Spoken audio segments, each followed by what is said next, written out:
Sa Pilipinas, pagdating sa trabaho, bawal magsama ang anak, asawa, kamag-anak, kadugo. Pero sa politika, pwede magsama ang asawa, anak, kamag-anak, kadugo. Sa Pilipinas, pag nagnakaw ng isang lata, bigas, kahit ano-ano, mahirap, tulong ka agad. Pero pag nagnakaw ng milyon-milyon, bilyon-bilyon, imbestigahan pa.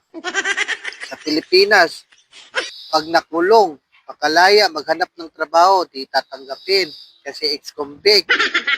Pero yung mga kurakot na politiko nakulong, nakalaya, pwede pang makatakbo sa politiko ulit. Sa Pilipinas, pag may bagyo, mabibigyan lang ng mga ayuda, yung mga kilala, kaibigan, kamag-anak. Pero yung mga kalaban, yung kaaway, hindi pwedeng bigyan. Yawa ang Pilipinas.